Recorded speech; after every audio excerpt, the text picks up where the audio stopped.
Under the new CAF 4.0, threat hunting is no longer optional. It's about being proactive and not reactive. The framework expects organisations to actively search for hidden or emerging threats and not just wait for those alerts. This is where the Microsoft security stack can give us that capability through tools like Defender XDR, Sentinel and Security Copilot, which together make threat hunting structured, intelligence-led and automated. So as we've discussed, throughout this series, hunting is proactive and not hypothesis-led. So today I'm going to show you how we can maybe show some proactive hunting in the Microsoft Defender XDR portal. So as you can see, here I am. We want to go to home and then under investigation and response, there's hunting. And then just under hunting, we want to go to the advanced hunting pane. So in CAF terms, once we're in the hunting or the advanced hunting page, this is where we shift from the detection to anticipation. So instead of waiting for those alerts, we can form a hypothesis based on attacker behavior. So for example, I think one thing that we're seeing at the moment, across the UK is PowerShell abuse. It's a classic technique that adversaries use to move laterally or stage payloads. So we can actually proactively look for that behavior across all devices. So I'm just going to paste a query in here. So I had this query here. I'm just going to paste this query in. Just now, as you can see there, we've got the query in there. We're just going to hit run query.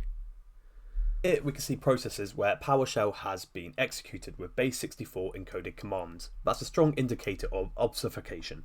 If we scroll down as well, we can have a look at some more information. Here, as you can see, we've got loads and loads of data based on that KQL query. Notice how we're not just reacting to a Defender alert, we're using telemetry to hunt for hidden behavior. So for example, if I maybe want to click into a result here, let's go for this one. Just load it up. I might want to open up the device page in another tab.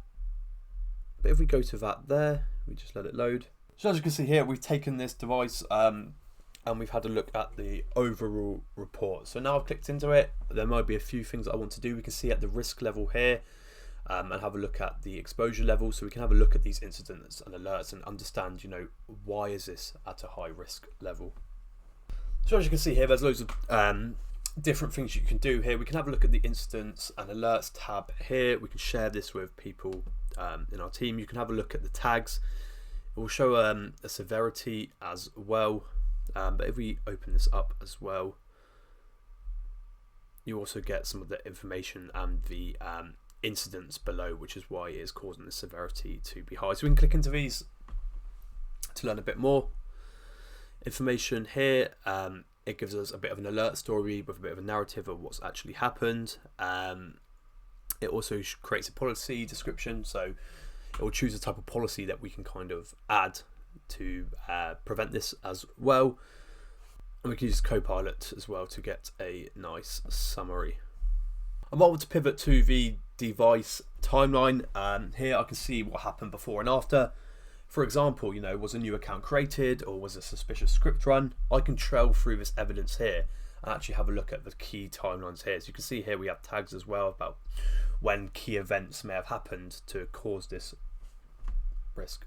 Investigation trail is exactly what CAF means by structured threat hunting. It needs to be systematic, analyst-driven analysis of potential compromise. Moving on, the CAF wants us to be intelligence-led. So what I'm going to do now is I'm going to take live indicators from Microsoft Threat Intelligence and test them against our own telemetry. So to do this, we are going to want to go to under the Threat Intelligence blade, and then we're going to want to click on Threat Analytics here.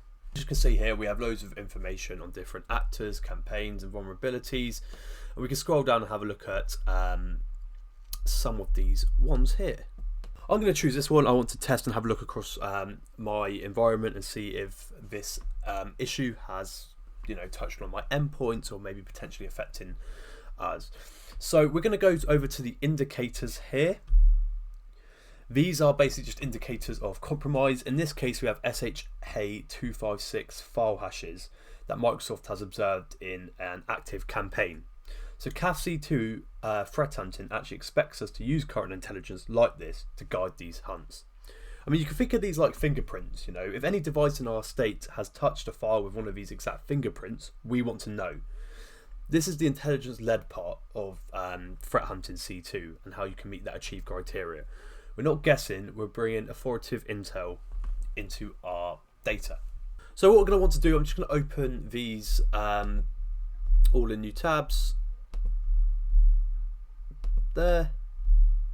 And what I'm going to do is I am going to, when it loads, we're going to be copying these SHA-256 file hashes, and I'm going to use that into my query in advanced hunting in a second. I've just copied all of the SHA-256 file hashes. So now we're going to head back to hunting. Okay, so we're going to go to investigation and response, click on hunting, and go back to the advanced hunting tab. As you can see, I have now entered my KQL query in here. This is where I've entered the SHA-256 file hashes, so it can search, so it can know to actually search for these. As you can see, I'll just show you the full query here. So what we're going to do here is just press run query. So what I'm doing here basically is hunting across our environment to see if any of these files with the exact hashes has ever appeared on an endpoint. If a match appears, that means our environment has been touched or executed, one of these known malicious files. In this instance here, we can see that our environment has not, in fact, touched any of these malicious files, which is brilliant, and we can say that this has not actually affected our organization. So as we said, no results were found, but the important part is that this process is repeatable and evidence-based. We can save this query as a reusable hunt. Here, if we just press save, and we can save as and call it whatever we'd like to. So you might want to call it like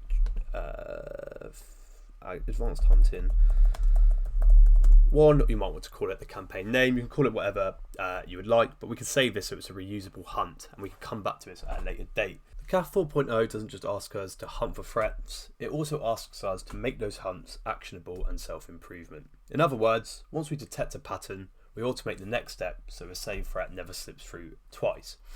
So in this part of the demo, I'm now going to head over to the Microsoft Sentinel section in the new unified Microsoft Defender XDR portal. We're then going to head all the way down to the automation section here, and what we're going to do is going to add an automation rule. To do this, very simple, we're just going to press create automation rule, call it a name. I'm going to go and base this automation rule off our early example with the trachea twist follow-up, so I'm just going to call this CAF C2 trachea twist follow-up.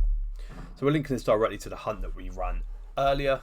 We're going to go for our conditions now, so we're going to choose when the incident is created there. Then we're going to add our conditions. We're going to do an and condition. The title, we're going to say contains.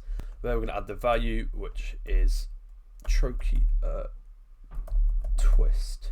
We're also going to add an or in and just put our SHA-256 in there as well. So this means it's going to trigger automatically if a new incident or alert mentions the same indicators of compromise or behavior. Yeah, so now moving on to our actions, what we're going to do, we can have a look here. We're going to assign to, and then we're going to select a user or group. In this example here, I want to assign this to our security analyst. So I'm going to assign an owner. Then we're just going to go for Aaron here, who is our security analyst. We then want to add another one, so we're going to add another action. This one we're going to go to change status, make it a new investigation. Then we just set our rule expiration. So we're going to set this for a few months in advance, maybe for the end of January at that time. And then we just set the order here as well. So this basically just means that it'll be running an order that is defined. So each automation rule will be executed after the previous one. And there we go. So now we have that rule which has been set up there. But automating follow-up actions in Defender XDR and Sentinel, we've shown that our threat hunting practice isn't just investigative, it's self-healing and continuously improving. This automation layer completes the CAF objective C2 at the achieved level of threat hunting.